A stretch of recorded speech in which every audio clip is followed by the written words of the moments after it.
ဘောလုံးချစ်ပရိသတ်များအားလုံးမင်္ဂလာပါကျွန်တော်တို့ရဲ့ channel ကနေပြန်လည်ကြိုဆိုလိုက်ပါတယ်မင်းညကရှင်ပြိုင်ကစားခဲ့တဲ့2026 FIFA ကမ္ဘာဖလားပြိုင်ပွဲမှာအင်္ဂလန်အသင်းကခရိုအေးရှားအသင်းကို4-2နဲ့အနိုင်ယူခဲ့တဲ့ပွဲစဉ်တစ်ပွဲကိုကျွန်တော်တို့မြင်တွေ့ခဲ့ရပါတယ်ပွဲမစခင်ကတည်းကအင်္ဂလန်အသင်းကိုအသာပေးထားခဲ့ပေမဲ့ခရိုအေးရှားကတော့သူတို့ဟာဘာကြောင့်နိုင်ငံတကာဘောလုံးလောကရဲ့အခက်အခဲဆုံးပြိုင်ပွဲတွေကတသင်းဖြစ်နေသလဲဆိုတာကိုပြသနိုင်ခဲ့ပါတယ်ပွဲအစကတည်းကနှစ်သင်းစလုံးအရှိန်မြင့်မြင့်နဲ့ကစားခဲ့ကြပြီးတိုက်စစ်စင်တိုင်းအန်ရီရှိတဲ့အခွင့်အရေးတွေဖန်တီးနိုင်ခဲ့ကြပါတယ်အင်္ဂလန်အသင်းအတွက်အသင်းကောင်းဆောင် Harry Kane ကပထမဦးဆုံးဂိုးသွင်းယူပေးခဲ့ပြီးအသင်းကိုဦးဆောင်နိုင်ခဲ့ပါတယ်။ဒါပေမဲ့ခရိုအေးရှားအသင်းကလွယ်လွယ်နဲ့အရှုံးမပေးခဲ့ပါဘူး။အင်္ဂလန်ဦးဆောင်လိုက်တိုင်းပြန်လည်ခြေပနိုင်ခဲ့ပြီးသူတို့ရဲ့စိတ်ဓာတ်နဲ့တိုက်ပွဲဝင်စိတ်ကိုအပြည့်အဝပြသနိုင်ခဲ့ပါတယ်။ဒါကြောင့်ဒီပွဲကကမ္ဘာတဝန်းကဘောလုံးပရိသတ်တွေအတွက်အလွန်ရင်ခုန်စရာကောင်းတဲ့ပွဲတစ်ပွဲဖြစ်ခဲ့ပါတယ်။ဒါပေမဲ့နောက်ဆုံးမှာတော့အင်္ဂလန်အသင်းရဲ့ရေသွင်းမြင့်ကစားသမားတွေကကွာခြားချက်ကိုဖန်တီးနိုင်ခဲ့ပါတယ်။ Jude Bellingham ကတော့ကမ္ဘာအကောင်းဆုံးကွင်းလယ်ကစားသမားတွေကတယောက်ဖြစ်ရတဲ့အကြောင်းရင်းကိုဒီပွဲမှာထပ်မံသက်သေပြနိုင်လိုက်ပါတယ်။သူ့ရဲ့ရုံးအားဖန်တီးနိုင်စွမ်းနဲ့အသင်းကိုရှေ့တန်းတင်နိုင်စွမ်းနေကြောင်း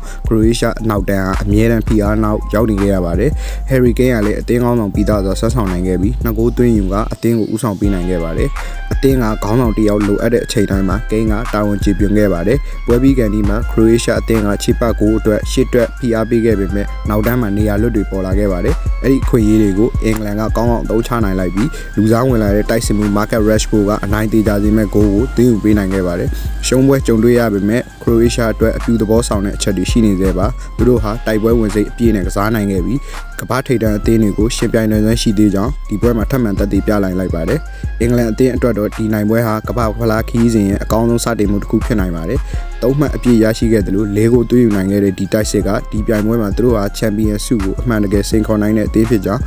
တက်တည်ပြနိုင်ခဲ့တယ်ဒါအပြင်ပြင်ဆင်စရာချက်တွေလည်းရှိနေပါသေးတယ်အင်္ဂလန်နောက်တန်းကတချို့အချိန်တွေမှာအားနည်းချက်တွေကိုပြသပြီးပုံမပြင်းထန်တဲ့ပြိုင်ဘက်တွေနဲ့တွေ့ဆုံနိုင်တဲ့အခါဒီအမှားတွေကအန်ဒီရယ်တွေဖြစ်လာနိုင်ပါတယ်ဒီပွဲကိုခြုံငုံသုံးသက်ကြည့်ရမယ်ဆိုရင်တော့ဒီပွဲဟာဂိုးတွေဒရမာတွေအရေးသွင်းမြင့်ဘောလုံးကစားပုံတွေနဲ့ပြည့်နှက်ခဲ့တဲ့ကမ္ဘာဖလားပွဲကောင်းတစ်ပွဲဖြစ်ခဲ့ပါတယ်ပရိသတ်ကြီးကရောဒီပွဲကိုဘယ်လိုမြင်လဲအင်္ဂလန်အသင်းကကမ္ဘာဖလားကိုစုခူးနိုင်မလားဒါမှမဟုတ်ခရိုအေးရှားကနောက်ပွဲတွေမှာပြန်လာနိုင်မလားစောင့်ကြည့်ရပါမယ်ကျွန်တော်တို့ရဲ့ channel မှာဘောလုံးသတင်းတွေကိုနေ့စဉ်တင်ဆက်ပေးနေတာမဟုတ်လို့ like နဲ့ subscribe လုပ်သွားလို့ရပါတယ်ကျေးဇူးရှိပေးတဲ့ပရိသတ်များအားလုံးကိုကျေးဇူးတင်ပါတယ်